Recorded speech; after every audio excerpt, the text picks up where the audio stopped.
নমস্কার বন্ধুরা, welcome to লার্নোভার্স academy. আজকে তোমাদের এসএসসি আরআরবি সিরিজের একটি নতুন গণিত বা কোয়ান্টিটেটিভ অ্যাপটিটিউডের ক্লাস নিয়ে আমরা চলে এসেছি। এই ক্লাসে তোমরা পার্সেন্টেজের যে বাকি চ্যাপ্টারগুলো যেগুলো থেকে গেছিলো, যেই টপিকগুলো, সেগুলো আমরা এই চ্যাপ্টারে কমপ্লিট করব, এই ভিডিওতে কমপ্লিট করব। আচ্ছা, যারা এই চ্যানেলে প্রথমবার জয়েন করছো বা এই সিরিজে এই ভিডিওটা প্রথমবার দেখছো, তাদের জন্য বলে নিই যে আমরা কিন্তু ক্লাস 1 আর ক্লাস 2 অলরেডি কমপ্লিট করে ফেলেছি। ওই দুটো ক্লাসে আমরা কি কি শিখেছি? বেসিক কনসেপ্ট পার্সেন্টেজের, অর্থাৎ পার্সেন্টেজ জিনিসটা কি, পার্সেন্টেজ থেকে ভগ্নাংশে কনভার্ট করা, ফ্র্যাকশনে কনভার্ট করা। যদি কোনো পার্সেন্টেজ ধরে নাও 10% থাকে, কোনো মানকে 10% বাড়ানো হলো, সেটার সমান যে সেই মানটিকে 11 সঙ্গে 11/10 দিয়ে গুণ করা, সেটা কেন করা হচ্ছে? এটাকে মাল্টিপ্লাইং ফ্যাক্টর বলা হয়। সেই মাল্টিপ্লাইং ফ্যাক্টর জিনিসটা কি, এগুলো সব আমরা বেসিক কনসেপ্টে দেখেছি। এরপরে ইনকাম অ্যান্ড এক্সপেন্ডিচার, আয়, ব্যয় এবং সঞ্চয়ের অঙ্কগুলো দেখেছি। ব্যয় এবং আয়কে যদি কোনো একটা ডেফিনিট পার্সেন্টেজে বাড়ানো হয়, তাহলে ইনকামটা টোটালের উপরে কতটা বাড়ছে, বা ওই দুটোকে যদি কমানো হয় তাহলে ইনকাম কত কমছে, বা যদি ইনকামকে ফিক্স রেখে আয়কে বাড়ানো হয় তাহলে সঞ্চয় কতটা কমবে। এরকম ধরনের অঙ্ক আমরা ইনকাম অ্যান্ড এক্সপেন্ডিচারে দেখেছি। আচ্ছা, এই চ্যাপ্টারে কিন্তু আমরা, বা এই টপিকে আমরা ডেভিয়েশন বলে একটা কনসেপ্টও শিখেছি, যে যদি এক্সপেন্সকে যদি বাড়ানো হয়, আর অর্থাৎ আয়কে যদি ব্যয়কে যদি বাড়ানো হয়, আর সঞ্চয়কে যদিও বাড়ানো হয়, তাহলে মোটের উপরে ইনকাম কতটা বাড়বে, সেটা আমরা ডেভিয়েশনের মাধ্যমে কিভাবে বের করব সেটা দেখেছি। ঠিক আছে। আচ্ছা, এরপরে কি দেখেছি? কনজাম্পশন এবং এক্সপেন্ডিচার, অর্থাৎ একটা ফ্যামিলিতে কোনো ডেফিনিট ধরে নাও 10 কেজির যদি চাল তারা ইউজ করে মাসে, আর চালের দাম যদি 80 টাকা পার কেজি হয়, পরের মাসে সেটা 90 টাকা পার কেজি হয়ে গেল, তাহলে যে 10 কেজি থেকে কম চাল নিবে, কত পার্সেন্টেজ কম চাল নিবে, এরকম ধরনের অঙ্ক কনজাম্পশন আর এক্সপেন্ডিচারের, সেই ধরনের অঙ্কও আমরা এর আগের ক্লাসে দেখে এসেছি। আর কি দেখেছি আমরা? ট্যাক্সের যে অঙ্ক, ট্যাক্স, অর্থাৎ তোমার একটা ডেফিনিট ইনকাম আছে, সেটার উপরে ট্যাক্স লাগু হচ্ছে, কত পার্সেন্টেজের ট্যাক্স লাগু হচ্ছে, তাহলে তোমাকে কত ট্যাক্স দিতে হচ্ছে, ট্যাক্সের পার্সেন্টেজ বেড়ে গেলে ট্যাক্সের মান কতটা বাড়বে, আর তোমার হাতে যে ইনকামটা আসছে সেটা কতটা কমবে। এরকম ধরনের অঙ্ক আমরা ট্যাক্সে দেখেছি। আর successive increase or decrease, successive বৃদ্ধি ও ঘাটতি, এটা দেখেছি। এখানে আমরা তিনটে ফর্মুলা দেখেছি। যদি পরপর এক্স পার্সেন্টেজ আর ওয়াই পার্সেন্টেজ বাড়ানো হয়, তাহলে আমরা দেখেছি মোটের উপরে এক্স প্লাস ওয়াই যোগ এক্স ওয়াই ভাগ 100, এটা টোটাল পার্সেন্টেজ বাড়বে। যদি কমানো হয় তাহলে হয়ে যাবে minus x minus y plus x y by 100, এটা যদি পরপর এক্স আর ওয়াই পার্সেন্টেজ কমানো হয়। আর যদি এক্স পার্সেন্টেজ বাড়ানো হয়, এক্স পার্সেন্টেজ কমানো হয়, তাহলে ফর্মুলা হয়ে যাবে এক্স স্কোয়ার বাই 100, এত পার্সেন্টেজ কমবে। ঠিক আছে। এগুলো আমরা সাকসেসিভ ইনক্রিজ ও ডিক্রিজে দেখে এসেছি। আজকে আমরা এই ক্লাসে কি কি দেখব? এক্সামিনেশন আর ইলেকশন রিলেটেড অঙ্ক, জনসংখ্যার অঙ্ক, এরিয়া আর ভলিউম, আয়তন আর ক্ষেত্রফলের অঙ্ক, আর ভেন ডায়াগ্রাম বলে একটা কনসেপ্ট আছে, সেটা দেখব। ঠিক আছে। তো আজকের ক্লাস শুরু করা যাক। প্রথমে আমরা এরিয়া এবং ভলিউম, ক্ষেত্রফল ও আয়তনের অঙ্কগুলো দেখে নেব, কারণ এখানে একটু ফর্মুলা আছে। আমরা ফর্মুলাগুলোকে একবার দেখে নিব, আর একটু কনসেপ্ট আছে। এরপরে ভেন ডায়াগ্রামটা করে নেব, কারণ এই দুটোতেই তোমাদের ফর্মুলা বেসড অঙ্ক আসবে। আর বাকি যে এক্সামিনেশন বা ইলেকশন বা পপুলেশন, এই কনসেপ্টগুলোতে, এই টপিকগুলোতে কিন্তু তোমাদের ফর্মুলা বেসড কোনো কোশ্চেন আসবে না। এটা পুরোপুরি তোমাদের পার্সেন্টেজের যে বেসিক কনসেপ্ট তোমরা বিল্ড আপ করবে, সেটার উপরে কিন্তু এই প্রশ্নগুলোকে তোমরা সলভ করতে পারবে। তার জন্য আলাদা কোনো ফর্মুলা বা মেথডের দরকার হবে না। ঠিক আছে।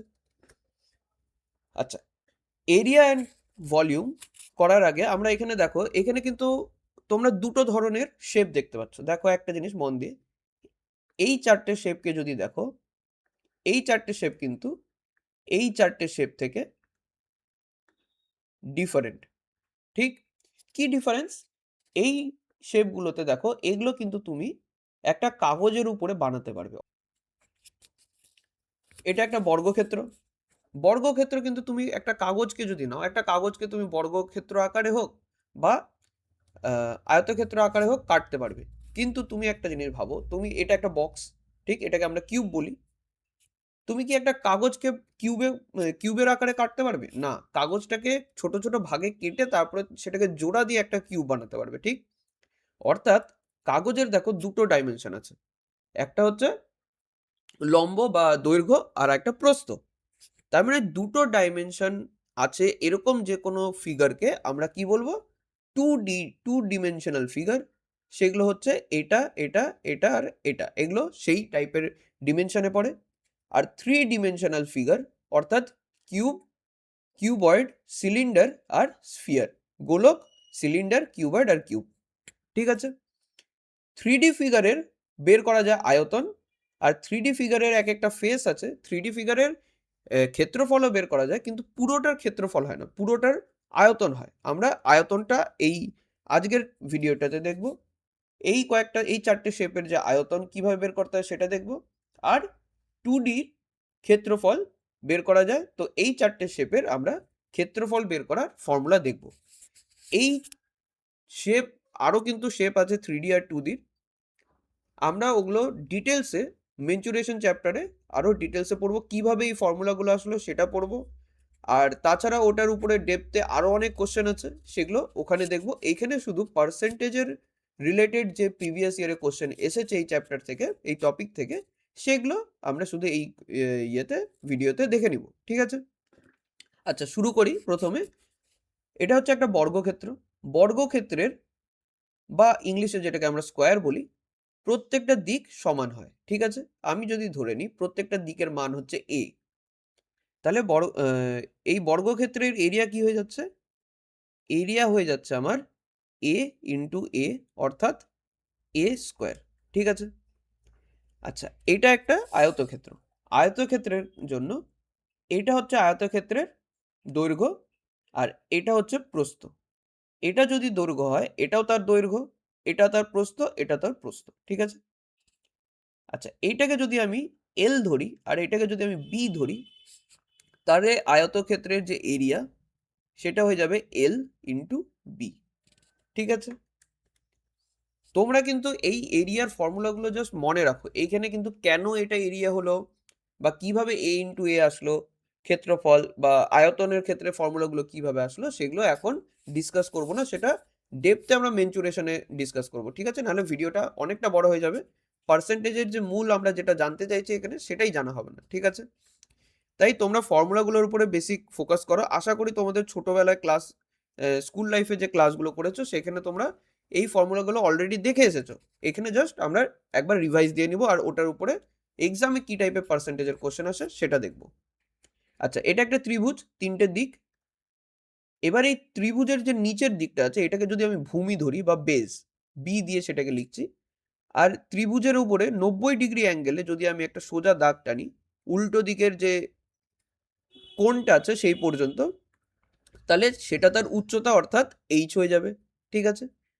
তাহলে সেখান থেকে আমি ত্রিভুজের যে এরিয়া সেটা কি লিখতে পারি? হাফ ইন্টু ভূমি গুণ উচ্চতা, তার মানে half into base into height, ঠিক আছে? আচ্ছা, এবার চলে আসি এই শেপটাতে। এটা কি? এটা একটা গোলক। এটা হচ্ছে গোলকের কেন্দ্র বা সেন্টার, ঠিক আছে? এই সেন্টার থেকে যদি গোলকের সাইডের উপরে একটা সোজা দাগ টানা যায় যে কোনো দিকে, এটা এই দিকেও হতে পারে, এই দিকেও হতে পারে, সবগুলো সমান হবে, সেটাকে আমরা কি বলবো? ব্যাসার্ধ, ঠিক আছে? বা ইংলিশে আমরা সেটাকে রেডিয়াস বলবো। সেটাকে আমরা লিখবো কি দিয়ে? আর দিয়ে। আর হচ্ছে এখানে রেডিয়াস বা ব্যাসার্ধ।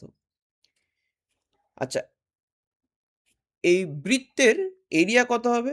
বৃত্তের এরিয়া হবে পাই আর স্কোয়ার, ঠিক আছে? এখানে পায়ের ভ্যালু কত? পায়ের ভ্যালু কোথাও কোথাও 22/7 ধরা হয়, আর কোথাও কোথাও 3.14 ধরা হয়। এটা তোমাদের জেনারেলি কোশ্চেনেই দিয়ে দেওয়া থাকে। জেনারেলি তোমরা কোশ্চেনে যখন সলভ করবে 22/7 ধরেই করবে। যদি কোশ্চেনে বলা থাকে যে 3.14 ধরে করতে হবে, তাহলে 3.14 ধরে করবে। তাহলে এটা আমরা পেয়ে গেলাম বৃত্তের এরিয়া। আমরা তাহলে চারটে 2D শেপের এরিয়া দেখে নিলাম, ক্ষেত্রফল দেখে নিলাম। এবার আমরা চলে আসবো 3D শেপে। এটা কি? এটা একটা কিউবয়েড, ঠিক আছে? কিউবয়েডেও কিন্তু বর্গক্ষেত্রের মতনই সবগুলো দিক সমান হয়। তাহলে এটা যদি এ সাইড হয়, এই সাইডটাও এ, এই সাইডটাও এ, এই সাইডটাও এ, এই নিচের এটাও এ, তাহলে প্রত্যেকটা এজই কিন্তু প্রত্যেকটা সাইডই কিন্তু এ হচ্ছে। ঠিক আছে? আচ্ছা, বর্গক্ষেত্রে যেরকম তোমরা দুটো ডাইমেনশন দেখেছিলে, ঠিক? বা তোমরা যদি আয়তক্ষেত্র দেখো তাহলে সুবিধা হবে জিনিসটা বুঝতে, দুটো ডাইমেনশন আছে।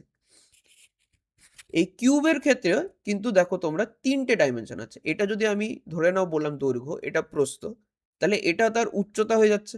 তাহলে তিনটে ডাইমেনশন, এর জন্য এটাকে বলে আমরা 3D। ঠিক আছে? আচ্ছা, এটার যে ভলিউমটা হবে, আয়তন কত হবে? আয়তন হবে এ ইন্টু এ ইন্টু এ, অর্থাৎ এ কিউব। ঠিক আছে? কিউবয়েড, এটাকে কিউবয়েড বলা হয়। এটার ক্ষেত্রেও দেখো, এটা যদি তার দৈর্ঘ্য হয় লেন্থ, এটা যদি তার প্রস্থ হয় ব্রেথ, আর এটা যদি তার হাইট হয় উচ্চতা, তাহলে তিনটে ডাইমেনশন পাচ্ছি। এটার ভলিউম কি হবে? এটার ভলিউম হয়ে যাবে এল ইন্টু বি ইন্টু এইচ, দৈর্ঘ্য ইন্টু প্রস্থ ইন্টু উচ্চতা। ঠিক আছে? তিনটে ডাইমেনশনকে গুণ করে দিলাম। আচ্ছা, এটা কি? এটা হচ্ছে একটা গোলক, অর্থাৎ বল আকারে যেটা। ঠিক আছে? গোলক আর বৃত্তির মধ্যে ডিফারেন্সটা কি? এটার দুটোকে হয়তো তোমাদের এই পেজে দেখে বা স্লাইডে দেখে মনে হচ্ছে যে এই দুটো হচ্ছে গোল, বাট এই জিনিসটা তোমাদেরকে যদি প্র্যাকটিক্যাল লাইফে বোঝাতে চাই, তাহলে বৃত্ত হচ্ছে, ধরে নাও তোমরা সিডি রোম দেখেছো, সিডি রম, সিডি রমের যে আকৃতি সেটা একটা বৃত্ত আকৃতি। ঠিক? সেটা একটা 2D, তার কোনো তার মানে 3D স্পেসে তার কোনো আয়তন সে কভার করে বসে থাকে না। আর এইটা হচ্ছে একটা ফুটবল বা বল জাতীয় যে কোনো জিনিস, সেটা সেটা কিন্তু একটা আয়তন ক্যাপচার করে বা অকুপাই করে বসে থাকে। ঠিক আছে? তাহলে এটার যদি আমি আয়তন বের করতে চাই, এরও একটা ব্যাসার্ধ রয়েছে, রেডিয়াস রয়েছে। এটার আয়তন কি হবে? এটার আয়তন হবে 4/3 পাই আর কিউব। ঠিক আছে?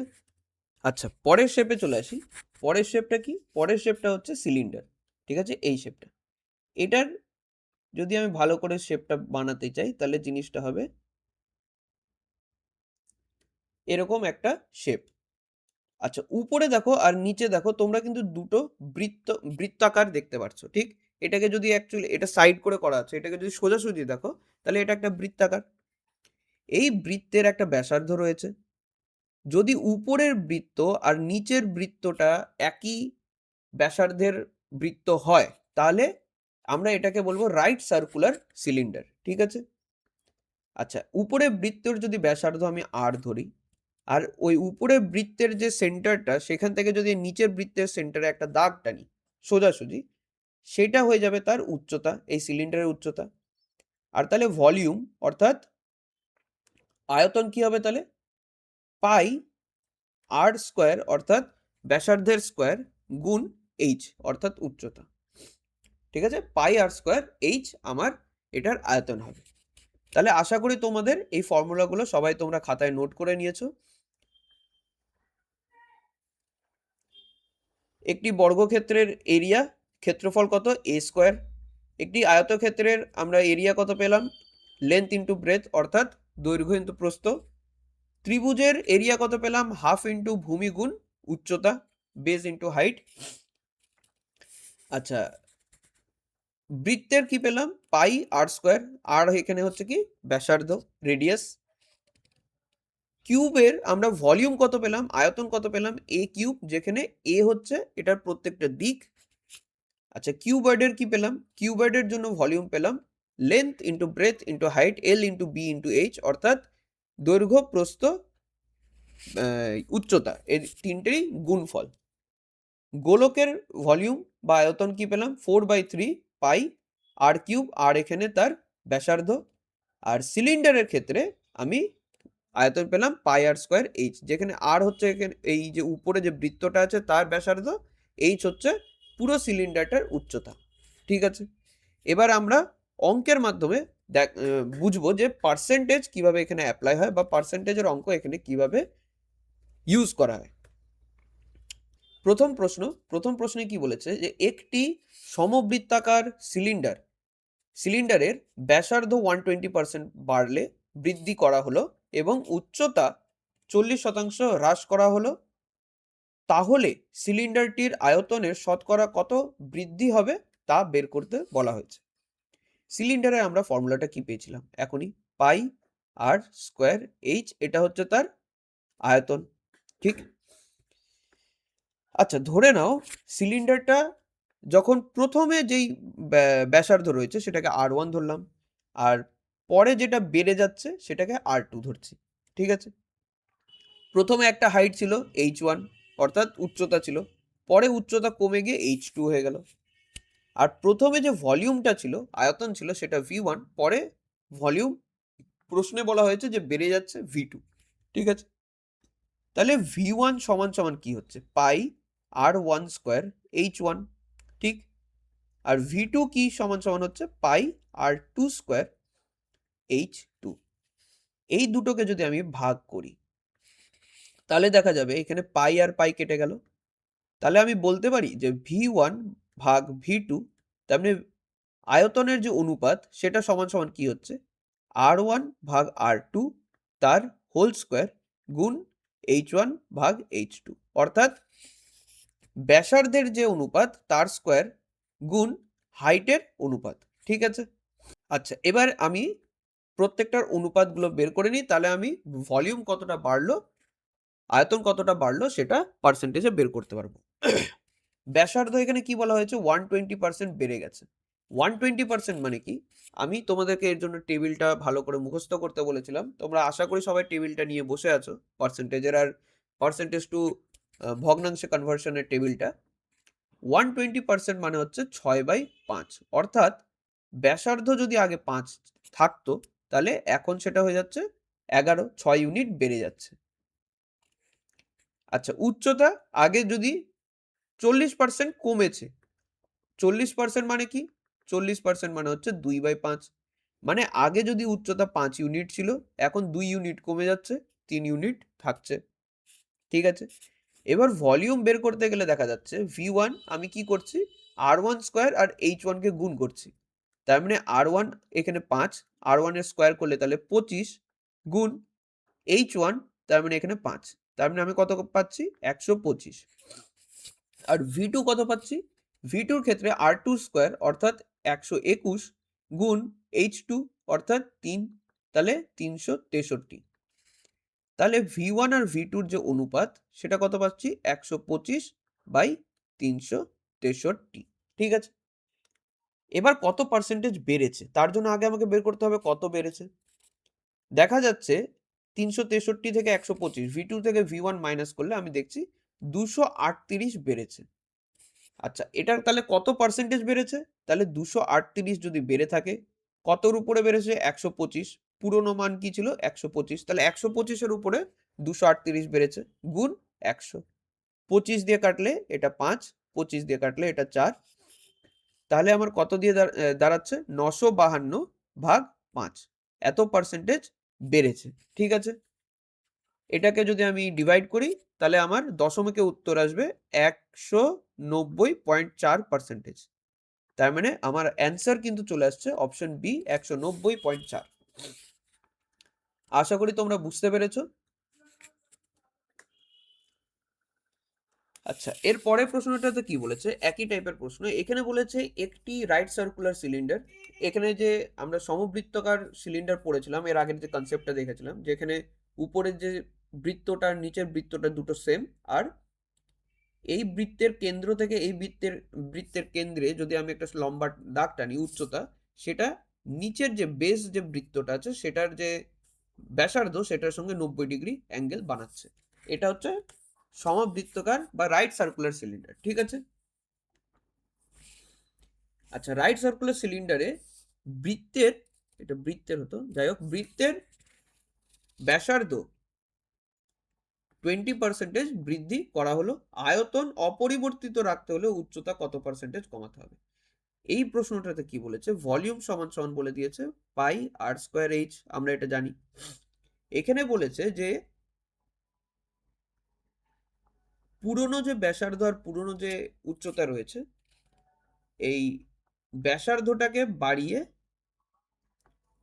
R2 করে দেওয়া হলো, কত পার্সেন্টেজ বাড়ানো হয়েছে, 20%। এবার হাইটটা বলা হয়েছে যে এটার যে টোটাল যে ভলিউমটা, আয়তনটা, সেটা চেঞ্জ হবে না। এই ক্ষেত্রেও কিন্তু ভলিউমটা সেম থাকবে। যদি এই দুটো সেম থাকে তাহলে দেখো আমরা যদি আবার সেই আগের মতনই করি, যে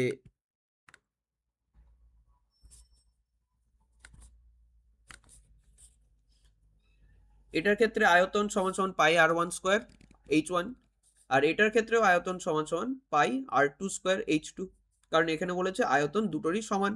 তাহলে আমি এখান থেকে বলতে পারি যে পাই আর ওয়ান স্কোয়ার এইচ ওয়ান সমান সমান পাই আর টু স্কোয়ার এইচ টু।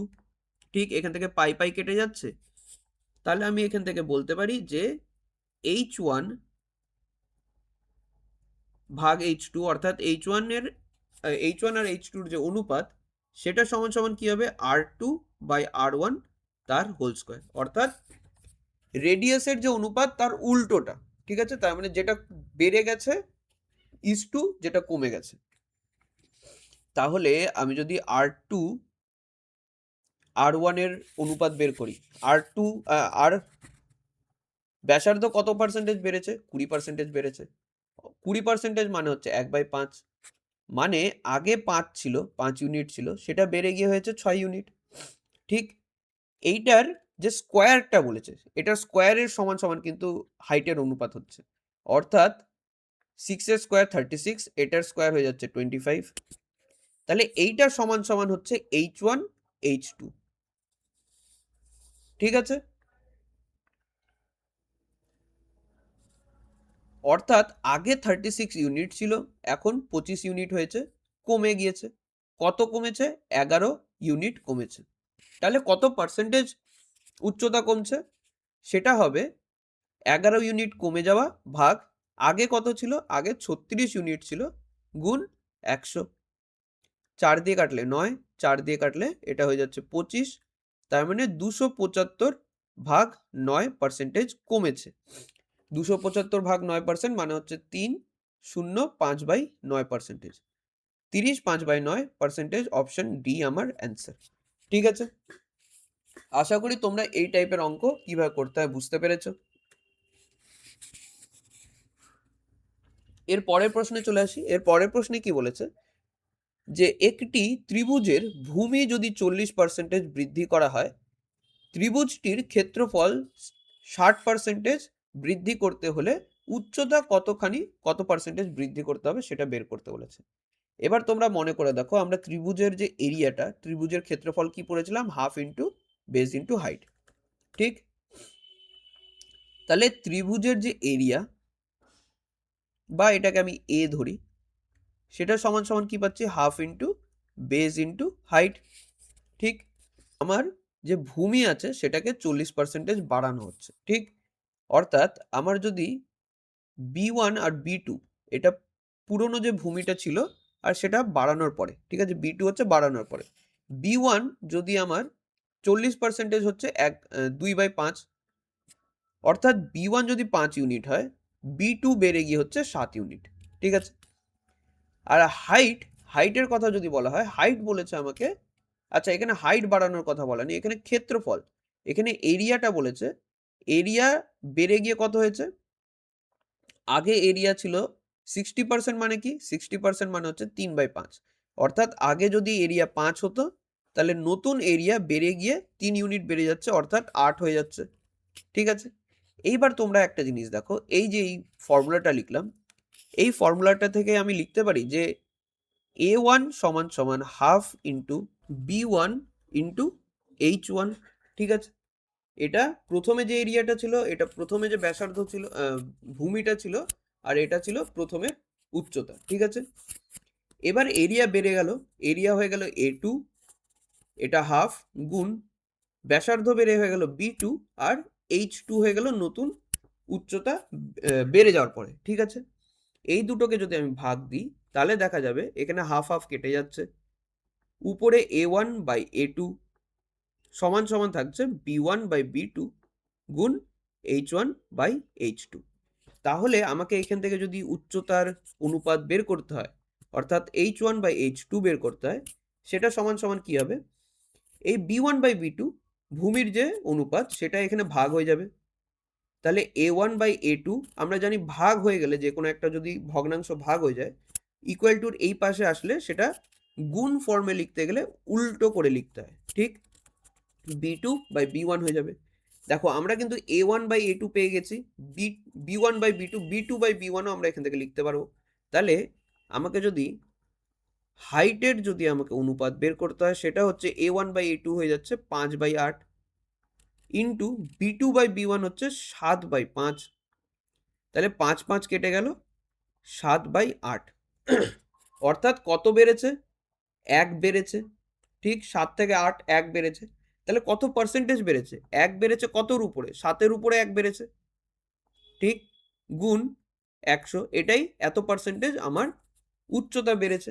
আচ্ছা, 1/7 আমরা কিন্তু ওই পার্সেন্টেজের টেবিলে দেখে নিয়েছিলাম যে 1/7-এর পার্সেন্টেজ ফর্মে যদি দেখাতে হয় সেটা হচ্ছে 14.28%, ঠিক? তাহলে আমার এখানে অপশন এ অ্যান্সার চলে আসছে 14.29%।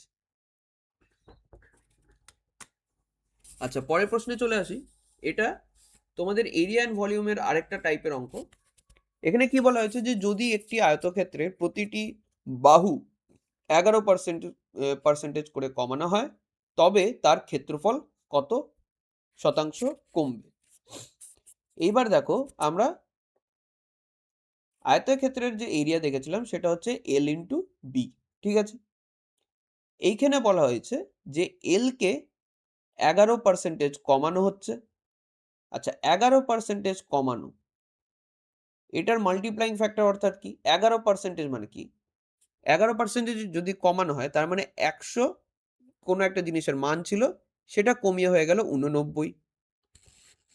তাহলে আমি বলতে পারি যে এটার মাল্টিপ্লাইং ফ্যাক্টর হচ্ছে 89/100 দিয়ে গুণ করে দেওয়া। তাহলে লেন্থকে যদি 11% কমিয়ে দেওয়া হয় তাহলে আমি সেটাকে বলতে পারি যে লেন্থ গুণ 89/100 করে দেওয়া, ঠিক আছে? আর ব্রেথ সেটাকেও 11% কমিয়ে দেওয়া হলো, তাহলে 89/100। তাহলে এখানে দেখো আমরা কি পাচ্ছি, 89/100 তার হোল স্কোয়ার গুণ লেন্থ ইন্টু ব্রেথ। দেখো লেন্থ ইন্টু ব্রেথ কিন্তু আমার, আচ্ছা এটা আমার নতুন এরিয়া, এটা আমার পুরনো এরিয়া, ঠিক আছে? কারণ লেন্থ আর ব্রেথ 11% কমানোর পরে যে এরিয়াটা পাচ্ছি সেটা A2, আর আগে যে এরিয়াটা ছিল সেটা A1। দেখো এল ইন্টু বি এটার মানেই তো এ, ঠিক? এটাই সমান সমান এ। তাহলে আমি এটাকে লিখতে পারি যে A2 সমান সমান হচ্ছে 89/100 হোল স্কোয়ার ইন্টু এ। তাহলে আমি এখানে এ মানে হচ্ছে A1, ঠিক আছে? A2/A1 এর যে অনুপাতটা সেটা কত পাচ্ছি? 89/100 হোল স্কোয়ার। এবার এখান থেকে 89 স্কোয়ার বের করো, 100 স্কোয়ার বের করো, তাহলে এখান থেকে আমি পেয়ে যাব কতটা কমেছে, ওটা থেকে কত পার্সেন্টেজ কমেছে বের করতে পারবো। কিন্তু এখন 89 স্কোয়ার করা, 100 স্কোয়ার করা, সেটা থেকে মাইনাস করে তারপরে ওইভাবে কাটা, এটা একটা বড় প্রসেস। এটাকে আমরা সাকসেসিভ ইনক্রিজ আর ডিক্রিজ দিয়েও কিন্তু করতে পারি। দেখো একটা জিনিস মন দিয়ে, লেন্থ যতই থাক, ব্রেথ যতই থাক, 11% কমে যাওয়া মানে কিন্তু এফেক্টটা শুধু 11%-এরই হচ্ছে। লেন্থ আর ব্রেথের কিন্তু মানের কোনো চেঞ্জ হচ্ছে না, ঠিক? অর্থাৎ আগের যে এরিয়াটা ছিল তার সঙ্গে দুটো 11% কমানোর সমান সমান হচ্ছে একবার লেন্থ কমানো 11% আর ব্রেথ একবার 11% কমানো। অর্থাৎ আমি লিখতে পারি যে A2 সমান সমান পুরনো যে এরিয়া তাকে একবার 11% কমিয়ে দেওয়া আর আরেকবার 11% কমিয়ে দেওয়া। দেখো এটা তোমাদের একটু দেখতে চেনা চেনা লাগছে, বিকজ আগের ক্লাসে কিন্তু আমরা সাকসেসিভ ডিক্রিজে এই জিনিসটা পড়েছিলাম। আমি যে প্রথমেই ভিডিওর শুরুতেই একটা ফর্মুলা লিখে দিলাম, এই যে এই ফর্মুলাটা সাকসেসিভ ডিক্রিজ, পরপর যদি কোনো দুটো মানকে তার মানে কোনো মানকে যদি দুইবার কোনো একটা পার্সেন্টেজ দিয়ে কমানো হয় তাহলে তার এইখানে এই ফর্মুলা দিয়ে আমরা মোট কত পার্সেন্টেজ কমলো সেটা বের করতে পারবো। তাহলে 11% করে যদি দুইবারই কমানো হয় তাহলে মোটের উপরে কত পার্সেন্টেজ কমলো? তাহলে প্রথমবার 11% কমানো হলো, পরের বার 11% কমানো হলো, এটা যোগ 11 গুণ 11, এটা -11, এটা -11, ঠিক আছে? 100। তাহলে এটার সমান সমান কি হবে? -22 প্লাস এটা মাইনাস আর মাইনাসে গুণ হয়ে প্লাস হয়ে যাবে, উপরে থাকবে 121, নিচে 100, অর্থাৎ -22 প্লাস 1.21, এটার সমান সমান কত হবে? 20.79%, অর্থাৎ অপশন সি আমার অ্যান্সার। দেখো আমাকে কিন্তু 89 এর স্কোয়ার বা 100 স্কোয়ার এত কিছু করতে হলো না, আমরা এই প্রসেস দিয়ে ইজিলি সলভ করতে পারলাম, ঠিক? তোমাদেরকে কিন্তু এটাই মাথায় রাখতে হবে, এটা প্র্যাকটিসের মাধ্যমে আসবে, যে কোন অঙ্কটাকে কিভাবে করব, খুব শর্ট ট্রিক দিয়ে। তোমরা যদি এখন আমি যেভাবে করানো দেখিয়েছিলাম, যেভাবে ক্ষেত্রফল আর আয়তনের অঙ্কগুলো করাচ্ছিলাম, সেইভাবে এটা করতে গেলে কিন্তু তোমাদের টাইম লেগে যেত, এটা কিন্তু একটা বড় টাইমের ব্যাপার চলে যেত। কিন্তু এইটা কিন্তু ফর্মুলা ইউজ করে খুব চট করে হয়ে গেল, ঠিক? তোমাদেরকে এরকম ভাবে শর্ট ট্রিকগুলোকে মাথায় রাখতে হবে, যাতে তোমরা এক্সাম হলে খুব তাড়াতাড়ি কোশ্চেনটাকে সলভ করতে পারো।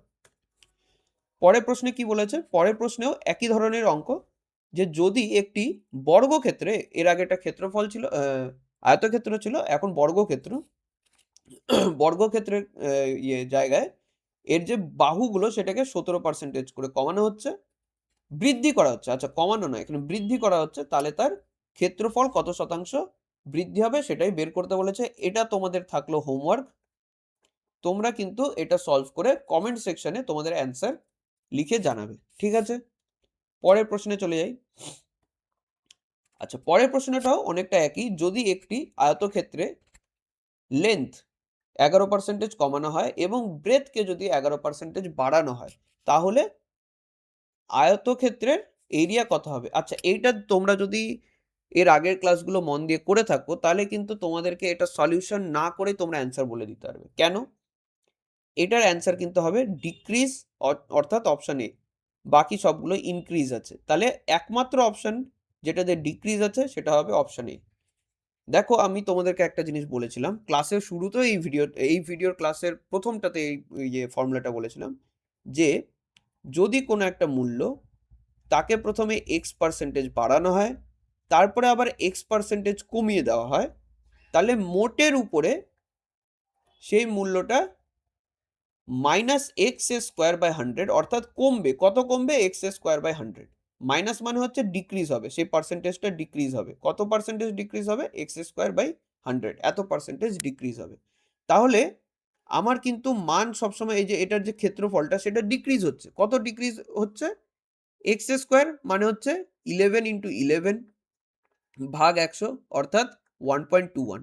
কিন্তু আমার এত কিছু করার দরকারই হতো না, এখানে সবগুলো অপশানে ইনক্রিজ আছে, একমাত্র অপশন ডিক্রিজ হচ্ছে অপশন এ, তাই আমার অপশন এ অ্যান্সার হতো।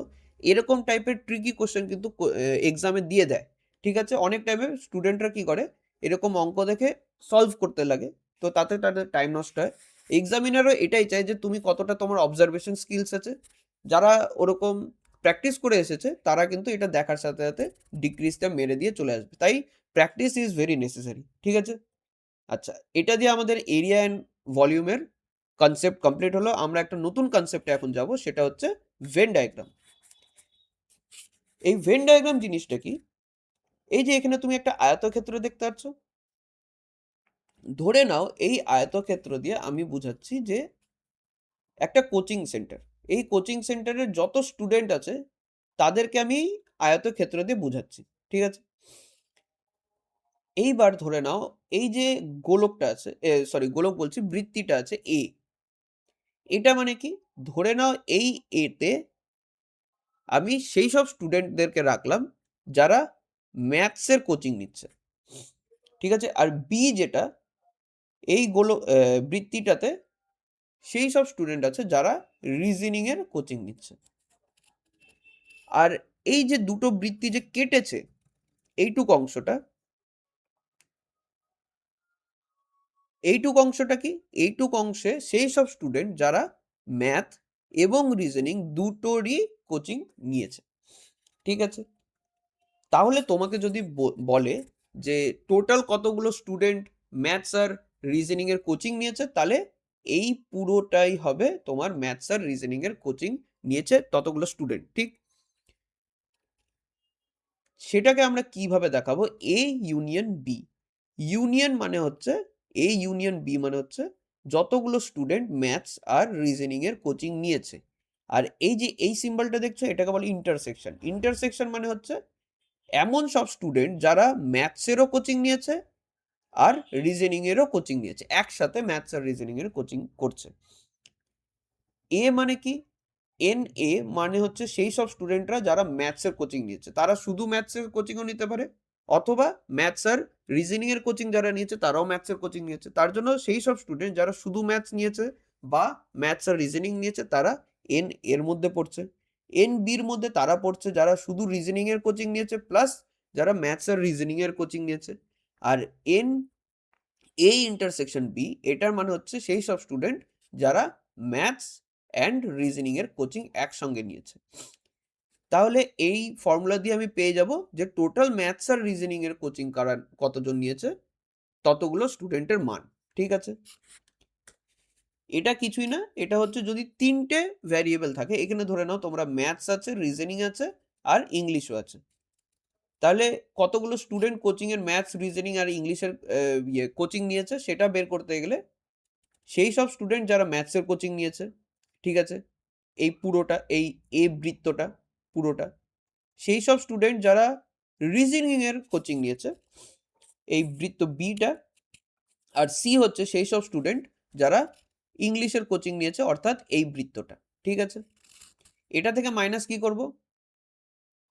এটা থেকে মাইনাস করব। আচ্ছা, এটা কিন্তু ব্র্যাকেট আছে এখানে একটা, এটা নজরে রাখবে। ঠিক আছে, এটা থেকে মাইনাস কি করব? সেই সব স্টুডেন্টরা যারা ম্যাথস আর রিজনিং এর একসাথে কোচিং নিয়েছে, অর্থাৎ এইটুক পোর্শন, ঠিক, প্লাস সেই সব স্টুডেন্ট যারা ইংলিশ আর রিজনিং এর কোচিং একসঙ্গে নিয়েছে, এই পুরোটা, প্লাস যারা ইংলিশ আর ম্যাথসের কোচিং একসঙ্গে নিয়েছে, এই পুরোটা। ঠিক আছে, এটার থেকে বাদ কি দিব? এটা থেকে বাদ দিব হচ্ছে যারা তিনটের কোচিং একসঙ্গে নিয়েছে, কয়েকটা স্টুডেন্ট যারা পুরো কোচিং সেট একসঙ্গে নিয়েছে, রিজনিং, ইংলিশ আর ম্যাথ, তাদেরটাকে বাদ দিব, পুরো এই সিস্টেমটাকে আমি মাইনাস করব। তাহলে আমি টোটাল কতগুলো ইংলিশ, রিজনিং আর ম্যাথসের কোচিং নিয়েছে স্টুডেন্ট সেটা পেয়ে যাব। তোমরা অঙ্কগুলো দেখলে তাহলে অনেকটা ক্লিয়ার হবে যে কিভাবে আমরা ভেন ডায়াগ্রামকে ইউজ করে পার্সেন্টেজের অঙ্ক করি। তার জন্য আমরা অঙ্কে আগে চলে যাই। তোমাদের কাছে এটা প্রথম অঙ্ক ভেন ডায়াগ্রাম ইউজ করে, সেটা হচ্ছে পরীক্ষায় 54% ছাত্রছাত্রী সায়েন্স বিষয়ে পাস করেছে এবং 42% ছাত্রছাত্রী ম্যাথস বিষয়ে ফেল করেছে। আচ্ছা, এটা কিন্তু ফেল, পাস না। এছাড়া 32 ছাত্রছাত্রী ম্যাথস ও সায়েন্স দুটোতেই ফেল করেছে। তাহলে কত শতাংশ ছাত্রছাত্রী পাস করেছে সেটা বের করতে হবে। আচ্ছা দেখো, এইখানে কিন্তু তোমাকে জিজ্ঞেস করেছে কত শতাংশ ছাত্রছাত্রী পাস করেছে, তাহলে আমি সবগুলো, এখানেও ফেল আছে আর 32% ছাত্রছাত্রী এটাও কিন্তু ফেল আছে, এই দুটোকে যদি আমি পাসে কনভার্ট করে নিই, সায়েন্সে আমাকে বলেছে 54% পাস করেছে, আচ্ছা ম্যাথসে বলেছে 42% ফেল করেছে। যদি 42% ফেল করে থাকে ম্যাথসে, তাহলে পাস কতজন করেছে? 58%। ঠিক আছে, 58। এইবার দেখো এইখানে একটু ট্রিকি আছে একটা জিনিস, এটা পুরোটা তোমাকে বুঝতে হবে, যত তুমি এটা ভালো বুঝতে পারবে তত তোমরা এই ধরনের অঙ্ক করতে পারবে। এইখানে বলেছে 32% এই ম্যাথস আর সায়েন্স দুটো মিলিয়ে যারা ফেল করেছে তারা হচ্ছে 32%, অর্থাৎ ম্যাথস ইন্টারসেকশন সায়েন্স, ঠিক আছে, ফেলের সংখ্যা এখানে বলা হয়েছে, সেটা হচ্ছে 32%। তাহলে যারা এটার ফেল করেনি, এটার বাইরে যারা আছে তারা কি? তারা হচ্ছে ম্যাথস আর সায়েন্সে পাস করেছে। ঠিক আছে, তার মানে ম্যাথস আর সায়েন্সে পাস করা স্টুডেন্ট কত? 32% যদি ফেল করে থাকে, দুটোতেই ফেল করেছে, তাহলে পাস করার সংখ্যা কত? পাস করার সংখ্যা হয়ে যাবে তোমার 68%। ঠিক আছে,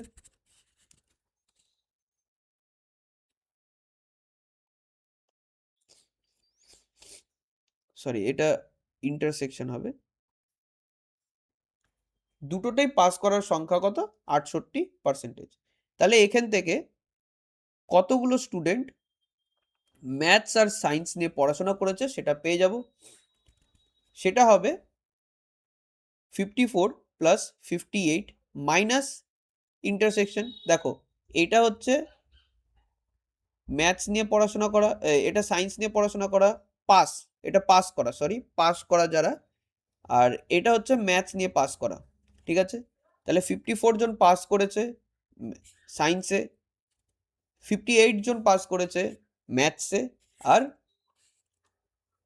ম্যাথস আর সায়েন্স মিলিয়ে যারা পাস করেছে সেটা হচ্ছে 68%। ঠিক আছে, তাহলে এই দুটোকে অ্যাড করলে 112, 112 থেকে 68 বাদ করলে 44% আমার টোটাল ম্যাথস আর সায়েন্সে পাস করে এসেছে। ঠিক আছে, আশা করি বুঝতে পেরেছো এই টাইপের অঙ্ক। আচ্ছা, পরে কি বলেছে, পরেরটাতে একটি কোচিং সেন্টার ম্যাথ কোচিংয়ে ভর্তি হওয়া ছাত্রছাত্রীর সংখ্যা হচ্ছে 60, রিজনিং কোচিংয়ে ভর্তি হওয়ার ছাত্রছাত্রীর সংখ্যা 55, এবং ইংরেজি কোচিং সেন্টারে ভর্তি হওয়ার ছাত্রছাত্রীর সংখ্যা হচ্ছে 50। কিছু ছাত্রছাত্রী কম্বো ব্যাচে ভর্তি হয়েছে। ম্যাথস আর রিজনিং এ ভর্তি হয়েছে কতজন? 20 জন। ম্যাথস আর ইংলিশে ভর্তি হয়েছে কতজন? 18 জন। আর বাকি কি থাকলো? ইংলিশ আর রিজনিং এ ভর্তি হয়েছে 15 জন। তাহলে সেন্টারটিতে মোট কতগুলো স্টুডেন্ট ভর্তি হয়েছে সেটা বের করতে বলেছে। এটাতে কিন্তু আমরা ওই যে 3টে ভেরিয়েবলের যে অঙ্কটা, সেটা সেই ফর্মুলাটা ইউজ করব এখানে। তাহলে টোটাল কতজন এখানে পড়ে maths union reasoning union English, এটা আমাকে বের করতে বলেছে। এটার ফর্মুলা কি ছিল? ম্যাথসে কতজন পড়ে, রিজনিং এ কতজন পড়ে, আর ইংলিশে কতজন পড়ে, মাইনাস ম্যাথস আর রিজনিং এর দুটো সাবজেক্ট নিয়েছে এরকম, ম্যাথস আর ইংলিশ দুটো সাবজেক্ট নিয়েছে একসঙ্গে এরকম, রিজনিং আর ইংলিশ একসঙ্গে নিয়েছে এরকম স্টুডেন্টদেরকে মাইনাস করে তার সঙ্গে প্লাস করতে হবে কি, যারা ইংলিশ, রিজনিং আর ম্যাথ একসঙ্গে 3টে সাবজেক্ট নিয়েছে। ঠিক আছে, এটার মান কত বলেছে? এটা আমাকে বলে দিয়েছে ম্যাথসের হচ্ছে 60 প্লাস, আচ্ছা রিজনিং এর কত বলেছে? রিজনিং এর বলেছে 55 প্লাস ইংলিশে কত বলেছে? 50 মাইনাস আমাকে, আচ্ছা এখানে আরেকটা জিনিস তোমরা অ্যাড করে নাও, এখানে একটু কোশ্চেনে ভুল হয়েছে। সেটা হচ্ছে 10 জন এরকম আছে যারা ম্যাথস, রিজনিং আর ইংলিশ 3টে সাবজেক্টই নিয়েছে। ঠিক আছে, এরকম 10 জন আছে, অর্থাৎ এই যে এটা হচ্ছে এরকম 10 জন আছে। তাহলে মাইনাস কি করব, ম্যাথ আর রিজনিং একসঙ্গে যারা নিয়েছে তারা কতজন? 20, মাইনাস ম্যাথস আর ইংলিশ যারা একসঙ্গে নিয়েছে তাদের কতজন আছে? ইংলিশ আর রিজনিং আর ম্যাথস আর রিজনিং নিয়েছে হচ্ছে 18 জন, মাইনাস ইংলিশ আর রিজনিং যারা নিয়েছে তারা হচ্ছে 15 জন, প্লাস ম্যাথস, রিজনিং আর ইংলিশ কতজন নিয়েছে? 10 জন। ঠিক আছে, তাহলে আমার এখানে কত হচ্ছে? 112। তাহলে তোমাদের অ্যান্সার কত আসছে? 112। ঠিক আছে, অপশন বি আমার অ্যান্সার। আচ্ছা, এখান থেকে তোমাদের নতুন একটা কনসেপ্ট শুরু হচ্ছে। এটা খুবই ইম্পর্টেন্ট, কারণ ভেন ডায়াগ্রামের কিন্তু লাস্ট কয়েকটা বছর, তার মানে 2020 আর 2021-এ অঙ্ক দেখা গেছিল, তারপরে ওরকম অঙ্ক দেখা যায়নি। এরপরে যে কনসেপ্টটা সেটা হচ্ছে পপুলেশন, জনসংখ্যা, নির্বাচন আর পরীক্ষার যে অঙ্কগুলো, এটা খুবই কমন। এটা কিন্তু এসএসসি আরআরবি দুটো পরীক্ষায় বা যে কোনো অন্যান্য কম্পিটিটিভ এক্সামে কিন্তু তোমরা পার্সেন্টেজ চ্যাপ্টার থেকে দেখে আসবে এই টপিকের কোশ্চেন। ঠিক আছে, এটাতে কোনো ওরকম ডিফারেন্ট ফর্মুলা নেই, এক দুটা হয়তো মেথড একটা নতুন শেখাতে পারি, কিন্তু তাছাড়া ফর্মুলা পুরোপুরি হচ্ছে পার্সেন্টেজে যা বেসিক কনসেপ্ট এতদিন শিখে এসেছি সেটাকে অ্যাপ্লাই করব এই কোশ্চেনগুলোতে। ঠিক আছে, প্রথম কোশ্চেন কি বলা হয়েছে এখানে, যে একটি শহরের জনসংখ্যা যদি 9,000 হয়, যদি শহরের জন্মের যে হার সেটা হচ্ছে 12.5% এবং মৃত্যুর হার হচ্ছে 2.5% হয়, তবে 3 বছর পরে শহরের জনসংখ্যা কত হবে? আচ্ছা দেখো, 12.5% বাড়ছে। অর্থাৎ 100 জন যদি এই গ্রামে থাকতো তাহলে প্লাস হচ্ছে কত 12.5 আর মাইনাস কত জন হচ্ছে 2.5, অর্থাৎ এক কথায় বলতে গেলে এই দুটো থেকে আমি পাচ্ছি প্লাস হচ্ছে 10। তাহলে প্রত্যেকটা বছর 100 জন যদি থাকে তার সঙ্গে প্লাস 10 হচ্ছে, অর্থাৎ আমি বলতে পারি এটাকে 10% করে বাড়ছে। ঠিক, তাহলে 10% যদি এক বছরে বাড়ে 3 বছরে কত বাড়বে? মানে হচ্ছে 9000-এর উপরে 10% বাড়া মানেই হচ্ছে 11/10 বাড়া। ঠিক, তাহলে এইটা 3 বার বাড়বে, পরপর 3 বার বাড়ছে। তাহলে 9000-এর সঙ্গে কত বাড়ছে? 11/10 ইন্টু 11/10 ইন্টু 11/10। ঠিক আছে, এটা মানে হচ্ছে 3টে শূন্য কেটে দিলাম। 11 কিউব হচ্ছে 100, 1331 গুণ 9, লাস্টে তোমাদের 9 থাকবে। তাহলে এই দুটো অপশনের মধ্যে যে কোনো একটা হবে, এই দুটো কিন্তু অপশন আসবে না, অ্যান্সার হবে না। তাহলে আমার কত হচ্ছে 9 7, 7 9 দুটোতেই আছে 9, 979, তাহলে এটা অ্যান্সার। অপশন সি আমার কিন্তু অ্যান্সার। ঠিক আছে, তোমরা কিন্তু এইভাবেই অ্যান্সার সলভ করবে। সবসময় পুরো ক্যালকুলেশন করার দরকার নেই, ওখানে পুরোপুরি তোমাদের ডিপেন্ড করবে যে কম টাইমে তোমরা কতটা সলভ করতে পারছো। ঠিক আছে, অ্যাকিউরেসি রাখতে হবে, আর কম টাইমে যতটা কভারেজ আনতে পারছো সেটাই তোমাদের কিন্তু সিলেকশন কনফার্ম করে দিবে।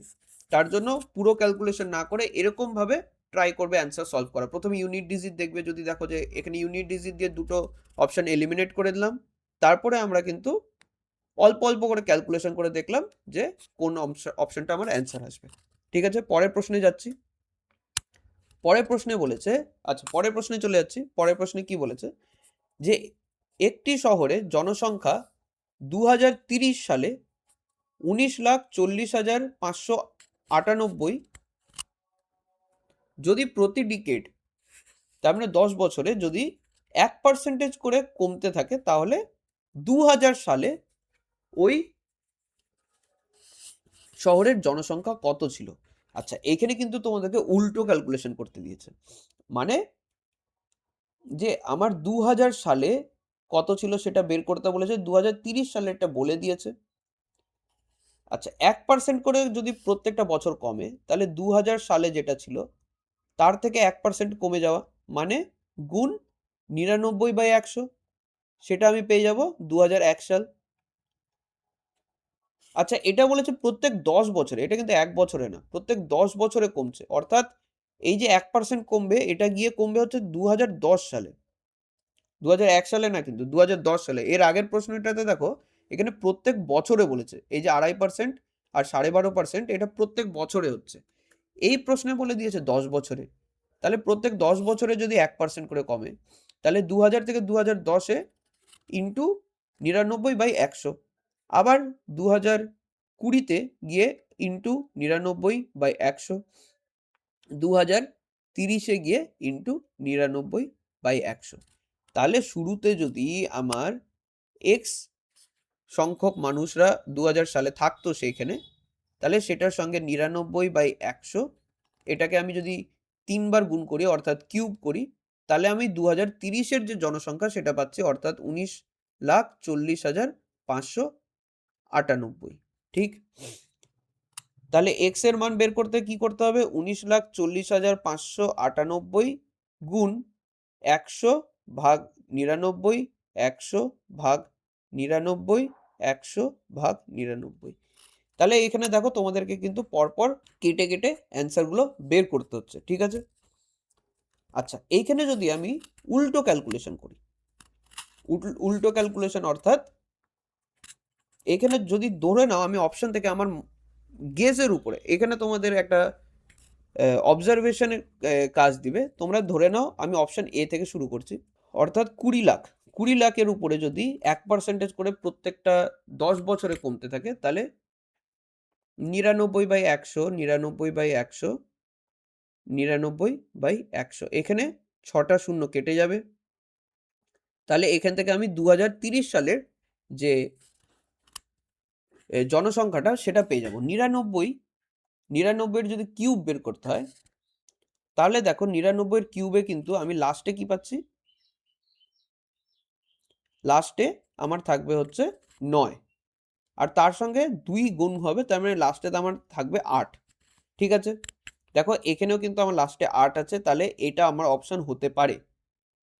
এবার যদি আমি 25 লক্ষ নিই, 25 লক্ষকে যদি এরকম করে গুণ করি, তাহলে দুটো শূন্য প্রত্যেকটা, এখানে কটা 100 আছে? 100 এখানে 3টে আছে, অর্থাৎ এখানে 5টা শূন্য কাটবে, এখানে দুটো, এখানে দুটো, 4, এখানে একটা, 5টা কাটছে, এখানে 5 দিয়ে কাটলে 5, এখানে 5 দিয়ে কাটলে 2, আর উপরে দেখো 99 কিউব আসছে, এইখানে কিন্তু তোমার দশমিকে উত্তর চলে আসছে। ঠিক আছে, কিন্তু আমার অপশন কিন্তু পরীক্ষা ক্র্যাক করার জন্য। তাহলে আমরা পরের প্রশ্নে আগাচ্ছি। পরের প্রশ্নে কি বলেছে, যে মহামারীর কারণে একটি শহরে জনসংখ্যা ফার্স্ট ইয়ার 5%, সেকেন্ড ইয়ার 5% হ্রাস পায়, থার্ড ইয়ারে পরিস্থিতি স্বাভাবিক হলে শহরের জনসংখ্যা 5% বৃদ্ধি পায়। থার্ড ইয়ারের শেষে শহরের জনসংখ্যা যদি 9,47,625 গিয়ে দাঁড়ায়, তাহলে শহরটি প্রাথমিক জনসংখ্যা কত ছিল সেটা বের করতে বলা হয়েছে। এটাও আমি ঠিক একইভাবে অঙ্কটা করব। আমি প্রথমেই দেখো জিরোর ক্যালকুলেশন ইজি হয়, তাই আমি জিরোর ক্যালকুলেশন দিয়ে করব। প্রথমে আমি ধরে নিই 7 লাখ, অপশন এ তে যেটা আছে 7 লাখ যদি হয়, 7 লাখের 5% প্রথমে কমানো। 5% কমানো মানে কি? 5% কমানো, আমি জিরো রেখে দিচ্ছি, জিরোর ফর্মে রেখে দিচ্ছি, তাহলে 100 যদি থাকে সেটা 95 হয়ে যাবে। 5%কে তুমি 1/20, তার মানে 19/20 দিয়ে করতে পারতে, কিন্তু 20 হলে আমাকে আবার 2 দিয়ে ভাগ করতে হতো, তার জায়গায় আমি শূন্য রাখছি, কারণ এখানে দুটো শূন্য কেটে দিলেই আমার ক্যালকুলেশন সহজ হয়ে যাবে। আরেকটা 5%, অর্থাৎ 95/100 গুণ আর একটা 5% বাড়ানো হচ্ছে, থার্ড ইয়ারে 5% বেড়ে যাচ্ছে, তার জন্য আমার 105/100 হবে। ঠিক আছে, এখানে দুটো শূন্য, এখানে দুটো শূন্য কাটলো, এখানে তাহলে 4টে শূন্য কেটে গেল, এখানে একটা, এখানে একটা শূন্য কাটলো। ঠিক আছে, আচ্ছা এটা 5 দিয়ে কাটলে কত হচ্ছে? 21। এটা 5 দিয়ে কাটলে কত হচ্ছে? 2। দেখো এটা কিন্তু আমার উত্তর, যতই গুণ করো উত্তর কিন্তু দশমিক আসবে, কিন্তু আমার যে জনসংখ্যাটা এসে দাঁড়াচ্ছে থার্ড ইয়ারের শেষে, সেটা কিন্তু দশমিকে নেই, তাহলে এটা আমার অপশানে থাকবে না, তার মানে এটা আমার অপশন অ্যান্সার হচ্ছে না। আমি চলে আসছি অপশন সি। অপশন সিতে কি হচ্ছে, এখানে আমাকে 10 লাখ বলে দিয়েছে, এটা গুণ 95/100 গুণ 95/100 গুণ 105/100, আবার দুটো শূন্য, দুটো শূন্য, এখানে 4টে শূন্য কেটে দিলাম, এখানে আরো দুটো শূন্য কেটে যাচ্ছে। এইটা কিন্তু অ্যান্সার হওয়ার সম্ভাবনা আছে, কারণ দেখো 3টে লাস্টে 5 আছে, মানে ইউনিট ডিজিট একক ঘরে উত্তরের 5 থাকবে, তাহলে অপশন সি আমার অ্যান্সার হবে। ঠিক আছে, বাকিগুলো দেখো, বাকিগুলো কিন্তু আমার দশমিকে উত্তর আসতো, তাই একমাত্র অপশন যেটা চান্স আছে অ্যান্সার হওয়ার, সেটা হচ্ছে অপশন সি। আচ্ছা পরের প্রশ্নে চলে যাই। পরের প্রশ্নে কি বলেছে, যে 2024 সালে একটি শহরের মোট জনসংখ্যা ছিল 18,000, পরের বছরে পুরুষ জনসংখ্যা 5% হারে বৃদ্ধি পায় এবং মহিলা জনসংখ্যা 7% হারে বৃদ্ধি পায়। এর ফলে 2025 সালে শহরের মোট জনসংখ্যা হয় 19,200। তাহলে 2024 সালে পুরুষ ও মহিলা জনসংখ্যার অনুপাত কত ছিল সেটা নির্ণয় করতে বলা হয়েছে। আচ্ছা এইবার একটা জিনিস দেখো, ধরে নাও পুরুষ জনসংখ্যা হচ্ছে এম, আর মহিলা জনসংখ্যা হচ্ছে এফ, এটা হচ্ছে 2024 সালের কথা বলছে। ঠিক আছে, তাহলে কত হচ্ছে টোটাল মিলে? 18,000। এইবার পুরুষ জনসংখ্যা বাড়ানো হচ্ছে 5%, আর মহিলা জনসংখ্যা বাড়ানো হচ্ছে 7%।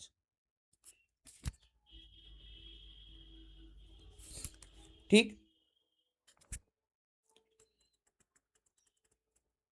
এটার সমান সমান কি দাঁড়াচ্ছে এটার? আচ্ছা এটা ওইভাবে করব না, আগে আমি 7%টাকে ভেঙে দেখাই। তাহলে এটাকে আমি বলতে পারি যে পুরুষের 5% জনসংখ্যা বাড়ানো সমান সমান ফিমেলের 5% প্লাস 2% বাড়ানো।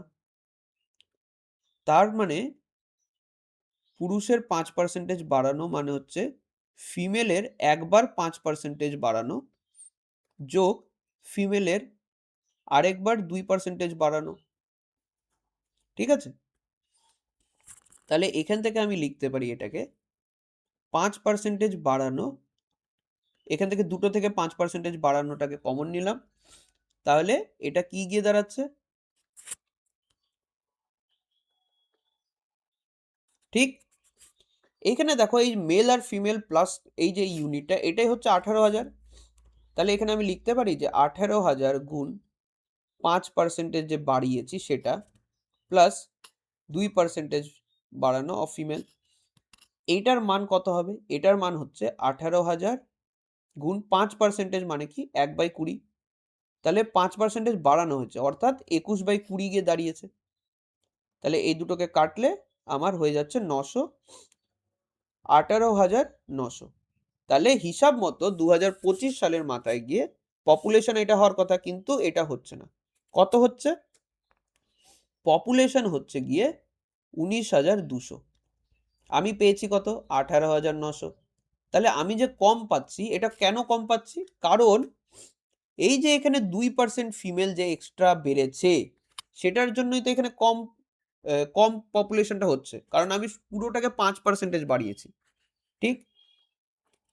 তাহলে কত কম হচ্ছে? এই 300 কম হচ্ছে। এই যে 300টা কম হচ্ছে এটা হচ্ছে এক্সট্রা যে 2% ফিমেল বেড়েছে সেটার মান হচ্ছে এই 300, এক্সট্রা 300টা, ঠিক? তাহলে এখান থেকে ফিমেল জনসংখ্যা কত?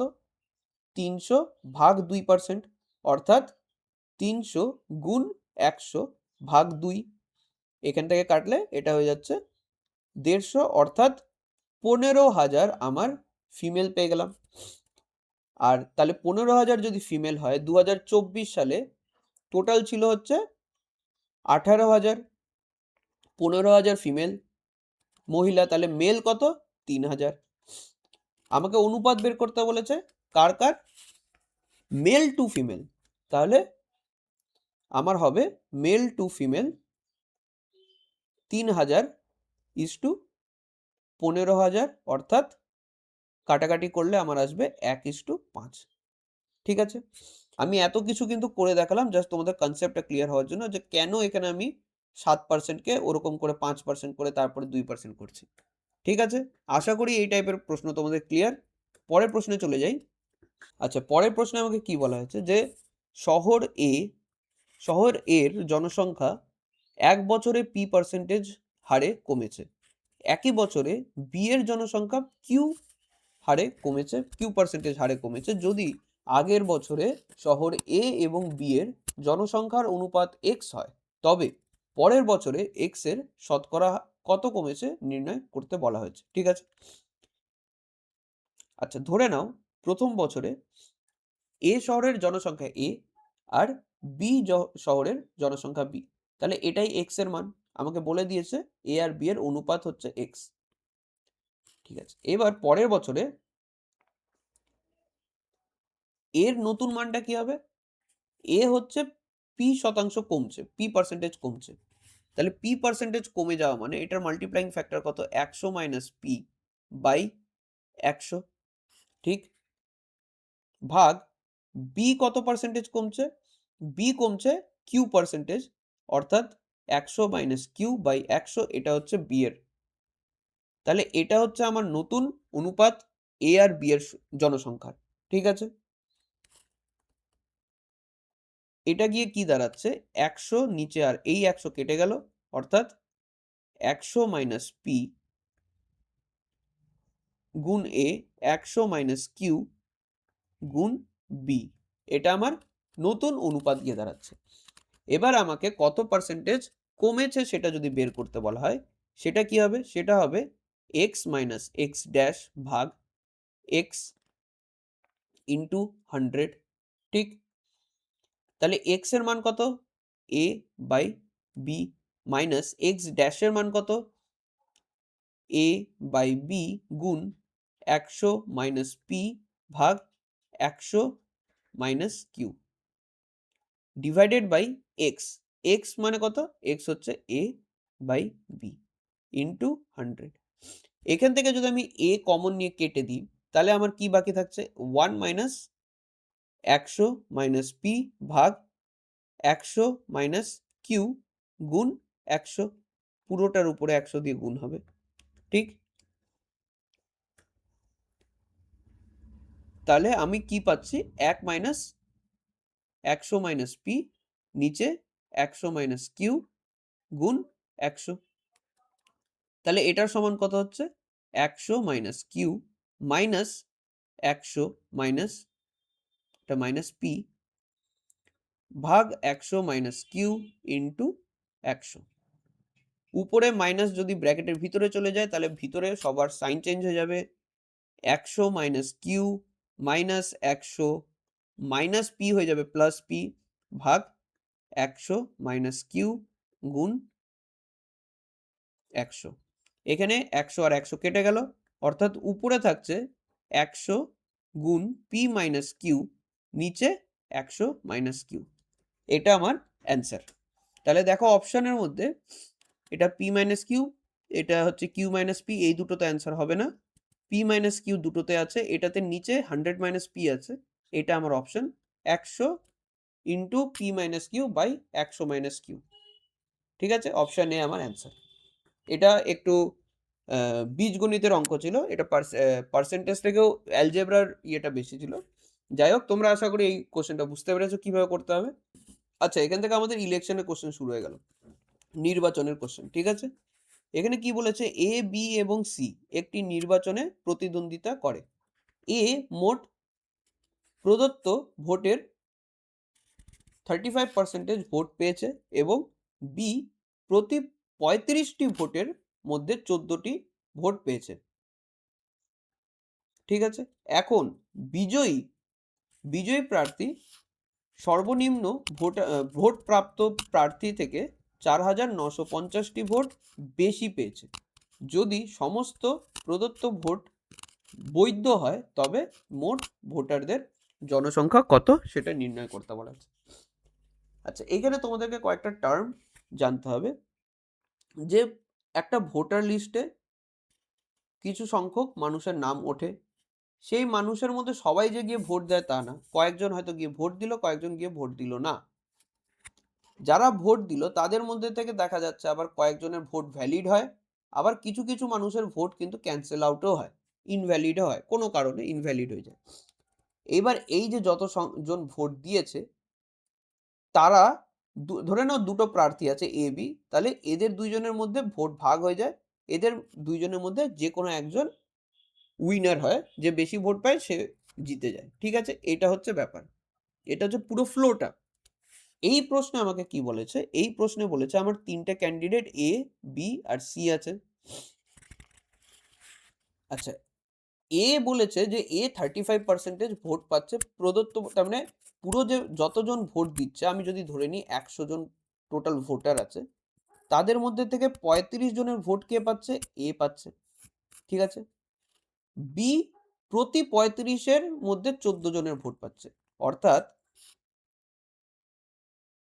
প্রত্যেকটা 35টা ভোটার ভোট দিচ্ছে, তাদের মধ্যে থেকে 14টা ভোটার ভোট পাচ্ছে বি। তাহলে কত পার্সেন্টেজ পাচ্ছে? 14/35 ইন্টু 100।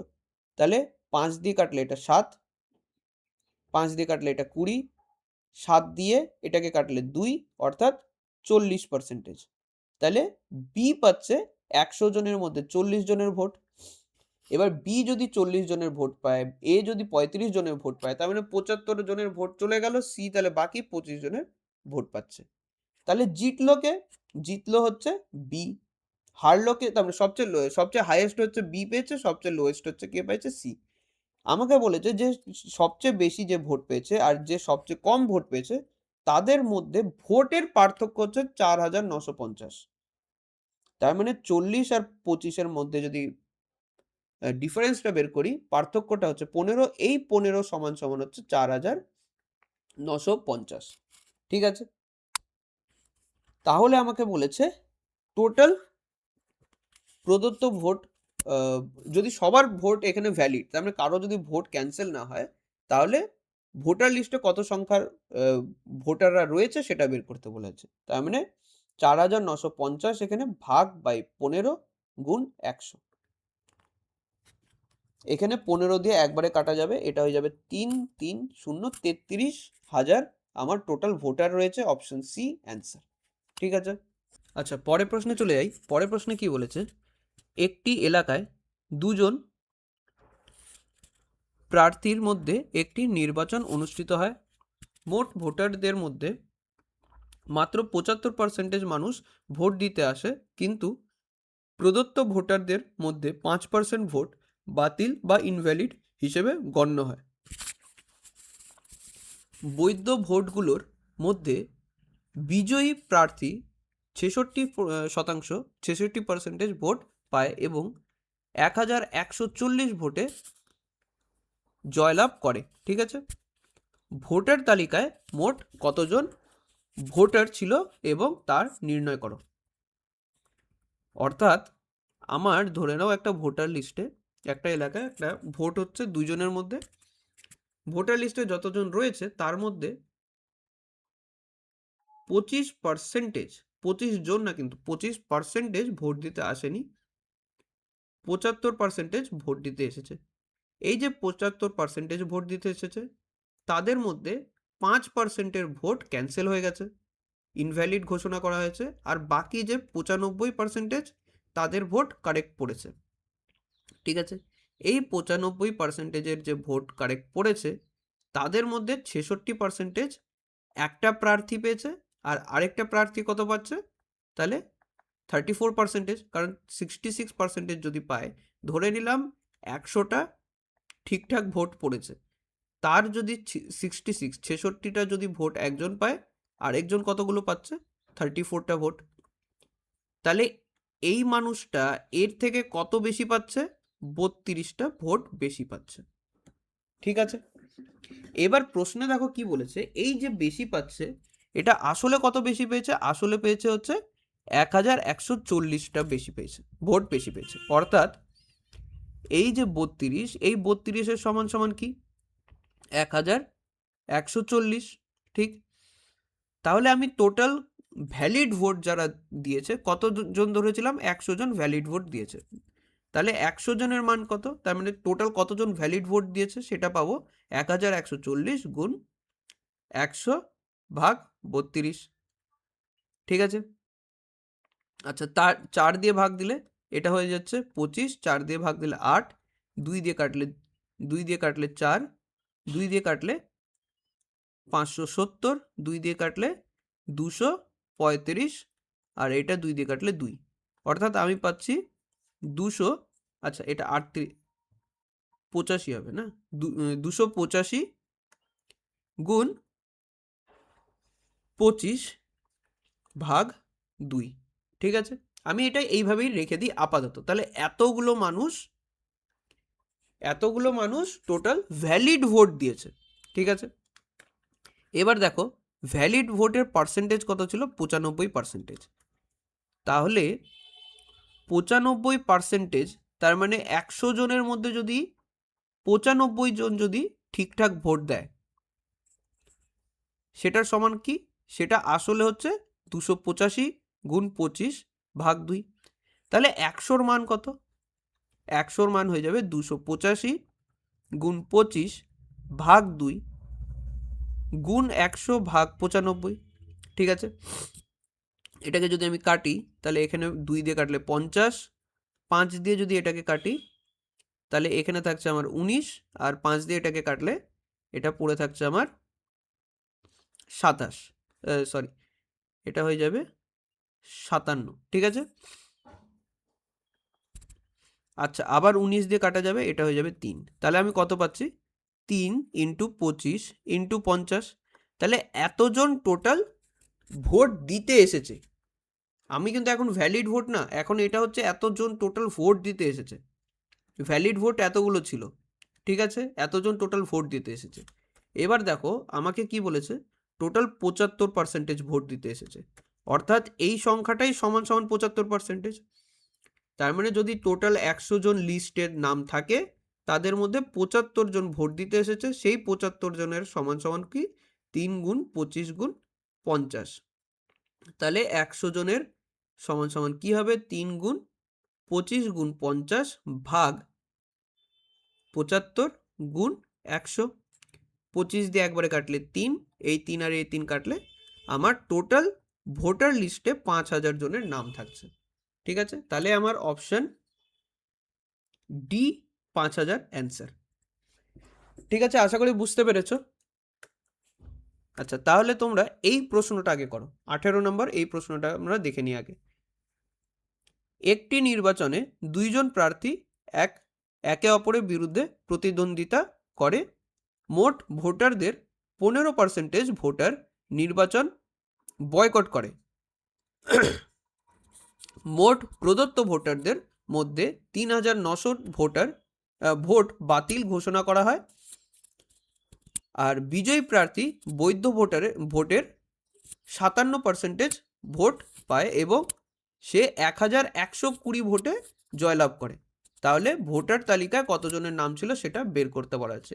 একই প্রশ্ন, শুধু এখানে একটু ডিফারেন্ট হয়েছে যে কতজনের ভোট বাতিল হয়েছিল সেটা এখানে পার্সেন্টেজে না দিয়ে নাম্বারে দিয়ে দিয়েছে। এটা তাহলে আমরা কিভাবে করব দেখে নিই।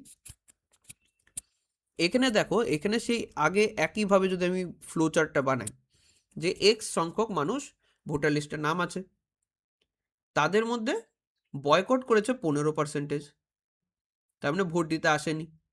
তাহলে 85% ভোট দিতে এসেছে। এই 85% এক্সের 85% যে ভোট দিতে এসেছে তাদের মধ্যে থেকে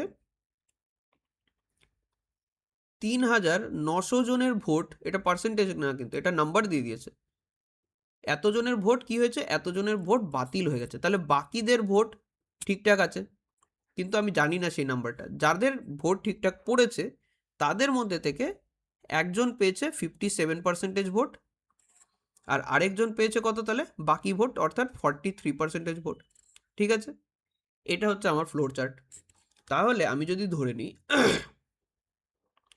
যে টোটাল বৈধ ভোট যেটা, তার মানে ভ্যালিড ভোট যেটা পড়েছে সেটা ধরে নাও 100টা, তার মধ্যে থেকে একটা প্রার্থী পেয়েছে 57, আরেকটা প্রার্থী পেয়েছে 43টা ভোট। তাহলে এই প্রার্থী থেকে কত বেশি পেয়েছে, কত বেশি ভোট পেয়েছে, 14টা বেশি ভোট পেয়েছে। এই 14 মানটার সমান সমান কি, এখানে দিয়ে দিয়েছে কত, 1,120। তাহলে 14 যদি সমান সমান 1,120 হয়, তাহলে কতগুলো, এটা আমার এই 100টা আমি কি ধরেছিলাম, এটা হচ্ছে কতগুলো ভ্যালিড ভোট পড়েছিল। তাহলে 100 সমান সমান কি, 1,220 ভাগ 100 ভাগ 100 না, এটা 14 হবে, ভাগ 14 গুণ 100।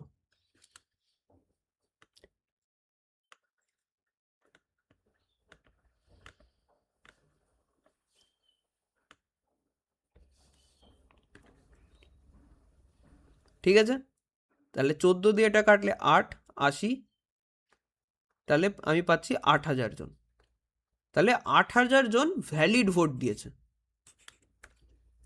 এবার দেখো, এখানে বলে দিয়েছে ভুল ভোট কতজনের পড়েছে, 3,900 জনের। তাহলে 8,000 জন ঠিকঠাক ভোট দিয়েছে, 3,900 জন ভুল ভোট দিয়েছে। তাহলে কতজন টোটাল ভোট দিতে গিয়েছিল, টোটাল তাহলে এই দুটোকে যোগ করে পাচ্ছি 11,900 জন। তাহলে 11,900 জন টোটাল ভোট দিতে গিয়েছিল। ঠিক, এখানে কি বলেছে, 15% জন বয়কট করে, তার মানে 85% জন ভোট দিতে গিয়েছিল। অর্থাৎ টোটাল লিস্টে যদি 100 জনের নাম থাকতো, ভোটার লিস্টে যদি 100 জনের নাম থাকতো, তাদের মধ্যে থেকে 15% হচ্ছে বয়কট করে, বাকি 85% যে আছে, এই 85% তারা ভোট দিতে গিয়েছিল। সেটার সমান সমান কি, 11,900। তাহলে আমি টোটাল কতজন ভোটার লিস্টে নাম আছে সেটা, তার মানে 100 জনের মান বের করতে হবে। 11,900 গুণ 100 ভাগ 85। ঠিক আছে, 5 দিয়ে ভাগ দিই, 5 দিয়ে এটা হচ্ছে 20, 5 দিয়ে এটাকে ভাগ দিলে আমি পাচ্ছি 17, এই দুটোকে ভাগ দিলে আমি পাচ্ছি এটা হচ্ছে 700, অর্থাৎ 14। তাহলে ভোটার লিস্টে 14,000 জনের নাম ছিল। অর্থাৎ আমার অপশন সি অ্যান্সার 14,000 ভোটার তালিকায় নাম উঠেছে। ঠিক আছে। আচ্ছা, 17 নম্বর কোশ্চেনে কি বলেছে, PQR এর মধ্যে একটি নির্বাচন অনুষ্ঠিত হয়, মোট প্রদত্ত ভোটের 10-এর 1 অংশ অবৈধ ছিল, আর এবং কিউ মোট ভোটের 2-এর 1 অংশ হাফ অংশের সমর্থন পেয়েছিল এবং তারা সমান সংখ্যক ভোট পেয়েছিল। ফল প্রকাশ করার দিন গণনায় একটি ভুল হয়, সেই ভুলের কারণে অবৈধ ভোটের হাফ অংশ এবং আর এর প্রাপ্ত ভোটের হাফ অংশ ভুলবশত পি এর পক্ষে গণনা করা হয়। তাহলে এই ভুলের কারণে মোট ভোটের কত শতাংশ ভোট পি পেয়েছিল? ঠিক আছে, এটা আমাকে বের করতে হবে। আচ্ছা, এবার দেখো, আমি যদি ধরে নিই যে টোটাল 100টা ভোটারদের মধ্যে ভোট হয়েছিল, ঠিক আছে, তারপরে ভোটাররা ভোট দিয়েছিল, তার মধ্যে বলেছে যে 1/10 অংশ, অর্থাৎ 10টা ভোট ইনভ্যালিড হয়, ভুল ঘোষণা করা হয়, আর 90টা ভোট ঠিকঠাক ঘোষণা করা হয়। এবার আর কিউ মোট ভোটের হাফ অংশ ভোট পেয়েছিল, অর্থাৎ 100টা টোটাল ভোট, তার হাফ আর কিউ একসঙ্গে পেয়েছিল, অর্থাৎ 50টা ভোট আর কিউ পেয়েছিল, পি তাহলে পাচ্ছে 50টা ভোট। আবার এটাও বলে দিয়েছে আর কিউ একই সংখ্যক ভোটের সমর্থন পেয়েছিল, মানে আর কিউ যদি একই সংখ্যক পায় তাহলে আর পাচ্ছে হচ্ছে 25টা, কিউ পাচ্ছে হচ্ছে 25টা, তাহলে দুটো মিলিয়ে 50টা হচ্ছে। এবার যেদিন গণনা হয়েছিল সেদিন বলেছিল যে ভুল যে ভোট হয়েছে তার হাফ, অর্থাৎ 5টা, আর যতখানি পেয়েছে তার হাফ, 25টা ভোটের হাফ মানে 12.5 ভোট। ঠিক আছে, 12.5 ভোট কে পেয়েছে? এই দুটো ভোট ভুল করে কাউন্ট হয়েছে কার জন্য? পির কোটাতে কাউন্ট হয়েছে। তাহলে পি টোটাল কতগুলো ভোট পাচ্ছে? 50টা ভোটও পাচ্ছিল, তার সঙ্গে আরও 5টা অ্যাড হলো, আরও 12.5 অ্যাড হলো। ঠিক আছে, এখানে কিন্তু 12.5 ভোট অবভিয়াসলি কোনো দিন 12.5 ভোট হয় না, মানুষ একটা ভোট তো একজনই দিবে, কিন্তু যেহেতু এখানে আমি ফ্র্যাকশনে ধরেছিলাম তাই এটা 12.5। এখানে যদি 1000টা মানুষের ধরতাম তাহলে এটা ঠিক হয়ে যেত, এটা জাস্ট ফ্র্যাকশনে ধরার জন্য এটা দশমিকে আসছে, তার মানে ডেসিমিলে আসছে। এটা কিন্তু এক্সামে অ্যান্সারে আমাকে কিন্তু কোনো চেঞ্জেস আনবে না, তো এটা নিয়ে চিন্তা করার কোনো প্রয়োজন নেই। তাহলে আমার টোটাল কত আসছে? এটা হচ্ছে 67.5। তাহলে কত পার্সেন্টেজ ভোট পি পেয়েছে আমাকে সেটাই জিজ্ঞাসা করেছে, 67.5% ভোট পেয়েছে, অপশন এ আমার অ্যান্সার। ঠিক আছে, এবার তাহলে 19 নম্বর প্রশ্ন, এটা একটু আলাদা প্রশ্ন, এটা নতুন টাইপ এক্সামিনেশনের উপরে কোশ্চেন এখান থেকে স্টার্ট হয়ে যাবে আমাদের। ইলেকশনের উপরে যত ধরনের প্রশ্ন আসে মোটামুটি আমরা কিন্তু কমপ্লিট করে এসেছি। ঠিক আছে, এবার এক্সামিনেশনের প্রশ্ন আমরা দেখে নিই। ক্লাস 9-এ মোট ছাত্রছাত্রীর মধ্যে 60% হচ্ছে ছাত্রীদের মধ্যে 10% ইউনিট টেস্ট পরীক্ষায় ফেল করেছে এবং ছাত্রদের মধ্যে 80% পরীক্ষায় পাস করেছে। পরীক্ষার ফেল করা ছাত্রীদের সংখ্যা পরীক্ষায় পাস করা ছাত্রদের সংখ্যা থেকে কত শতাংশ? আচ্ছা, পরীক্ষায় ফেল করা ছাত্রীদের সংখ্যা পরীক্ষায় পাস করা ছাত্রদের সংখ্যার কত শতাংশ? ঠিক আছে, বেশি বা কম বলেনি, কত শতাংশ সেটা জিজ্ঞাসা করেছে। এবার ধরে নাও যদি আমার কাছে 100টা ছাত্রছাত্রী থাকে, তাদের মধ্যে কি বলেছে, ছাত্রছাত্রীর মধ্যে 60% হচ্ছে ছাত্রী, তাহলে 60টি গার্ল আছে, তার মানে ছাত্রী রয়েছে, আর ছাত্র কতগুলো? 40টা, তাহলে ছাত্র। ঠিক আছে, ছাত্রীদের মধ্যে 10% কি হচ্ছে? ইউনিট টেস্টে পরীক্ষায় ফেল করেছে, তাহলে 60-এর 10% মানে হচ্ছে 6 জন পরীক্ষায় ফেল করেছে, তাহলে 54 জন পরীক্ষায় পাস করেছে ইউনিট টেস্টে। ছেলেদের ক্ষেত্রে 80% পাস করেছে, 40-এর 80% মানে হচ্ছে 32, তাহলে 32 জন পাস করেছে, 8 জন ফেল করেছে। আমাকে জিজ্ঞাসা করেছে যে পরীক্ষায় ফেল করা ছাত্রীদের সংখ্যা, ফেল করা ছাত্রী মানে 6, পরীক্ষায় পাস করা ছাত্রদের সংখ্যা হচ্ছে 32, কত শতাংশ? তার মানে 6 32-এর কত শতাংশ সেটা বের করতে বলেছে।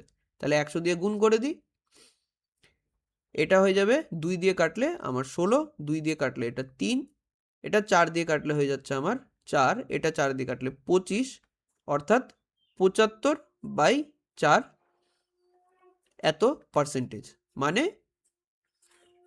আমার 18.5%, এটা কিন্তু আমার অ্যান্সার। ঠিক আছে, অপশন বি আমার অ্যান্সার। পরের প্রশ্নে কি বলেছে যে একটি ক্লাস একটি অলিম্পিয়াড পরীক্ষায় অংশগ্রহণ করে। ওই ক্লাসের 80% ছাত্রছাত্রী পরীক্ষায় উত্তীর্ণ করে এবং উত্তীর্ণ ছেলেদের সংখ্যা এবং অনুত্তীর্ণ মেয়েদের সংখ্যা যদি 5:1 হয়, এছাড়াও অনুত্তীর্ণ ছেলে ও অনুত্তীর্ণ মেয়েদের সংখ্যা যদি সমান হয়, আর 5 জন ছেলেরা যদি অনুত্তীর্ণ করে থাকে, আর ক্লাসে ছেলেদের আর মেয়েদের অনুপাত দিয়ে দিয়েছে 3:2, তাহলে ছেলেদের পাশের হার মেয়েদের পাশের হারের তুলনায় কত শতাংশ বেশি তা বের করতে বলা হয়েছে। ধরে নিচ্ছি আমি টোটাল 100টা স্টুডেন্ট ক্লাসে আছে। ঠিক আছে, এই 100 জনের মধ্যে পাস কতজন করেছে? 80 জন। তাহলে ফেল কতজন করেছে? 20 জন। আচ্ছা, এইবার আমাকে বলে দিয়েছে যে পাস করা ছেলেদের আর ফেল করা মেয়েদের যে অনুপাত, সেটা কি? সেটা হচ্ছে 5:1। ঠিক আছে, আর ফেল করা মেয়ে আর ফেল করা ছেলেরা, এদের দুজনের সংখ্যা সেম। তারপরে টোটাল যদি 20 জন ফেল করে দিয়ে থাকে, তাহলে 10টা ছেলেরা ফেল করেছে আর 10টা মেয়ে ফেল করেছে। ঠিক, দুইজনের সংখ্যা সেম। তাহলে ফেল করা মেয়েদের সংখ্যা যদি 10 হয়, তাহলে এই 1 সমান সমান 10, তাহলে এই 5 সমান সমান কি? 50। ঠিক, তার মানে পাস করা ছেলেদের সংখ্যা হচ্ছে 50। তাহলে 80টা যদি পাস করা স্টুডেন্ট থাকে, তার মধ্যে 50টা ছেলে পাস করেছে, বাকি 50টা ছেলে পাস করেছে আর বাকি 30টা মেয়ে পাস করেছে। ঠিক আছে, তাহলে দেখো আমাকে কি জিজ্ঞাসা করেছে যে পাস করা ছেলেদের হার তুলনায়, তার মানে মেয়েদের পাস করা হারের তুলনায় কত বেশি। এখানে কিন্তু ছেলে আর মেয়েদের যে অনুপাতটা, সেটা দরকার ছিলই না, আমার এখান থেকেই অঙ্ক শেষ হয়ে যাচ্ছে। ছেলেরা 50টা ছেলে পাস করেছে, 30টা মেয়ে পাস করেছে, তাহলে কতগুলো বেশি ছেলে পাস করেছে? 20টা। তাহলে কত পার্সেন্টেজ বেশি পাস করেছে মেয়েদের পাসের হার থেকে? 20/30 ইন্টু 100%, অর্থাৎ 2/3, 2/3-এর আমরা মান জানি 66.67%। ঠিক আছে, আমার অপশন এ এখানে অ্যান্সার। এটা তোমাদের আজকের ক্লাস 3 লাস্ট কোশ্চেন ছিল। এটা তোমাদের পার্সেন্টেজেরও আজকে লাস্ট ক্লাস। এরপরে আমরা পার্সেন্টেজের 2025-এ আসা, 2024-এ, তার মানে প্রিভিয়াস ইয়ারে আসা একটা কোশ্চেনের প্র্যাকটিস সেট করব।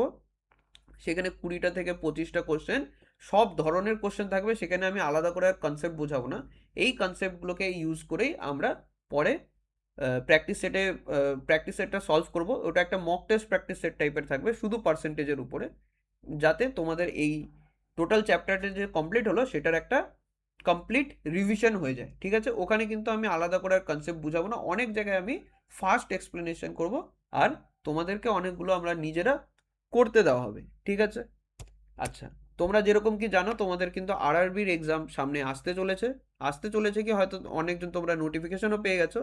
আর সামনে আর 5 থেকে 6 মাস বাকি তোমাদের এসএসসির এক্সামগুলো স্টার্ট হতে চলেছে। তো তার জন্য আমরা কিন্তু তোমাদের ইউটিউব চ্যানেলেই ফ্রি অফ কস্টে ব্যাচ স্টার্ট করে দিয়েছি। এটা তোমাদের প্র্যাকটিস পার্সেন্টেজের, তার মানে কোয়ান্টিটিভ অ্যাপটিটিউডের ক্লাস চলছে, অলরেডি স্টার্ট হয়ে গেছে। পার্সেন্টেজের ক্লাস আজকে শেষ হয়ে গেল। এরপরে আমরা নতুন একটা চ্যাপ্টার করব। এরপরে তোমাদের রিজনিং আর জিকে জিএস স্টার্ট করা হয়ে যাবে। তোমাদের সাগনিক স্যার তোমাদের জিকে জিএস আর রিজনিং নিবে। আর তোমাদের যদি কোনো ডাউট থাকে, তাহলে তোমরা কিন্তু এই হোয়াটসঅ্যাপ নাম্বারে তো টেক্সট করে বা ডিএম করে তোমরা কিন্তু জানতে পারবে, যে তোমাদের ডাউটগুলো ক্লিয়ার করে নিতে পারবে।